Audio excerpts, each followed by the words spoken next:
Hi, I'm Kameron Berry, and I am here with Jacob Pope.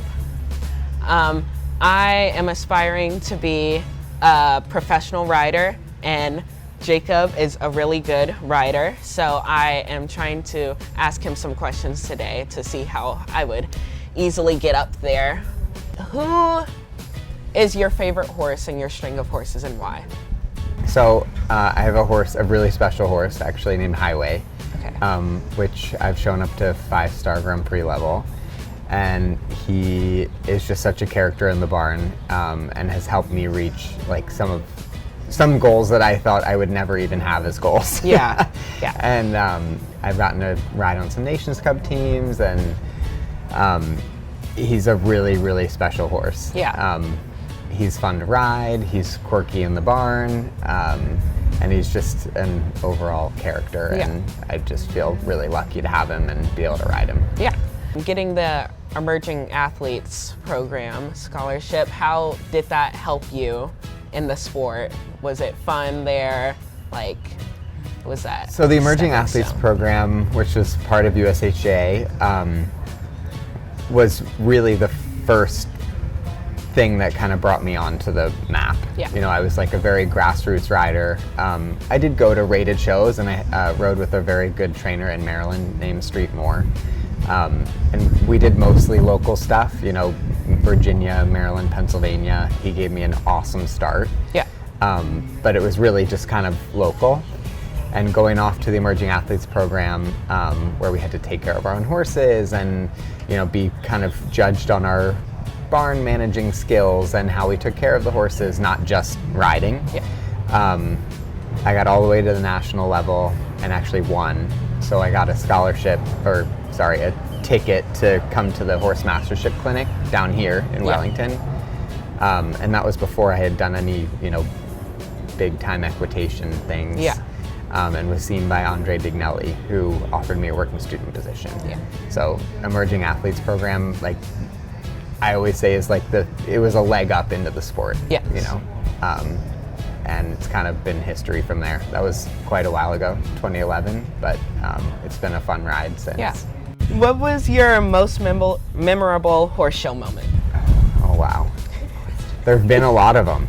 I mean, I could take funny ones, I could take really exciting ones.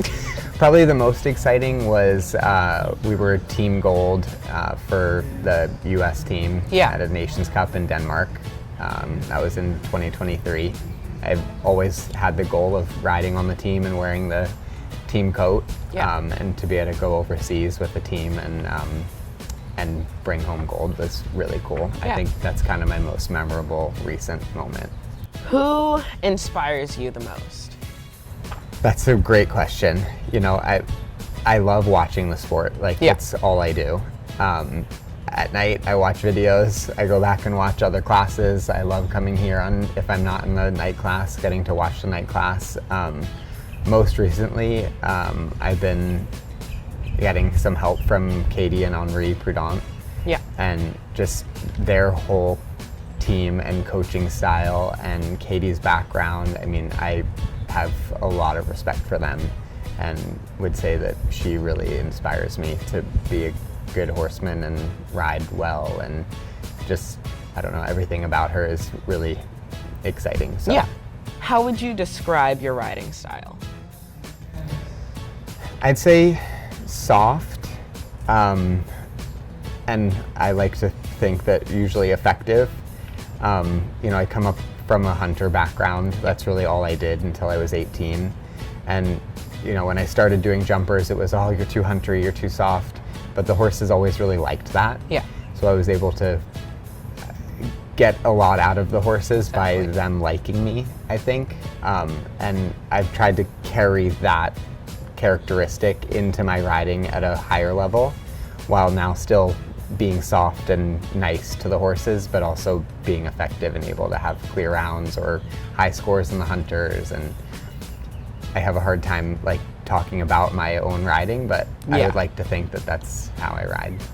What advice would you give to a young upcoming riders who aspire to be professionals? That's like one of my favorite questions, because it's like kind of a cheesy answer, but I think it's how I have gotten to where I am now, is to not give up and to take advantage of every opportunity that is presented to you. Yeah. Like, I came from a great family and had a really good start, but you know, it was always, I wanted to go to equitation finals, I wanted to jump Grand Prix, and everyone was like, you know, Exactly. that's not gonna happen. Like, he's, you know, good little rider, but it's just never gonna happen. Yeah.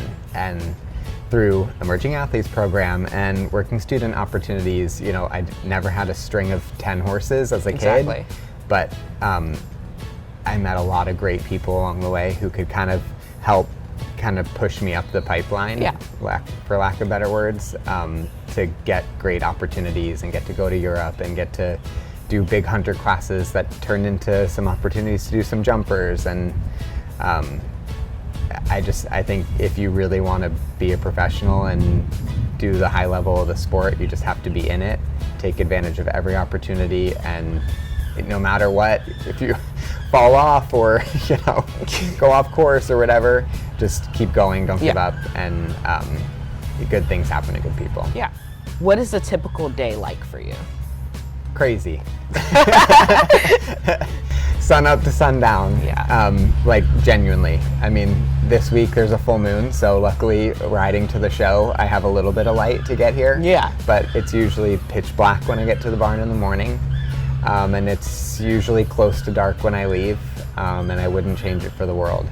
But it's ring to ring all day long, and I have my own business now, so it's not just focusing on myself. Like, I don't have just, you know, 6 to 10 horses that I can just ride. You know, I have kids in the small ponies, I have kids in the junior hunters, kids in the meter 30, meter 40, and then I have, you know, goals and aspirations for myself too. So I think it's, you know, sun up to sundown, never giving up, and you know, trying to deal with the problems as they arise and making sure that we do the best by the horses all the time. Exactly. What color would you say describes you? Oh gosh. I used to love navy blue because I always thought that was like, you know, just the classic, like, riding. I don't know, I always wore like a navy blue polo, or my jacket was always navy blue. But now that I have to have everything, I'm super OCD. I want everything to match. I couldn't do navy. I couldn't do because the navy's too light, the navy's too dark. So now most of the stuff that we have is black and white. Okay.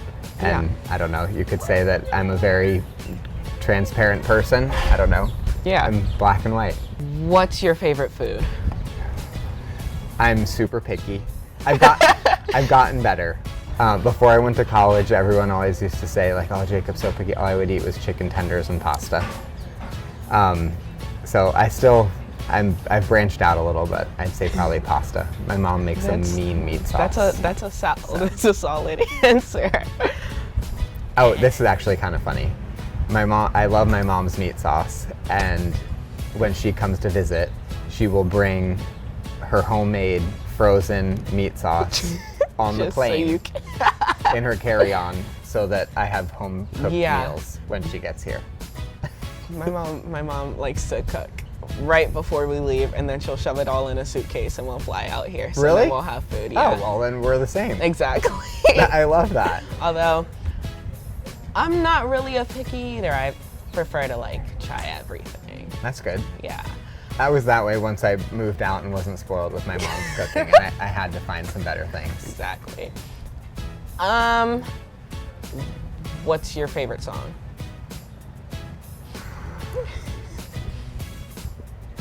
I honestly don't even listen to music that much. I don't think I can even answer that. I don't know.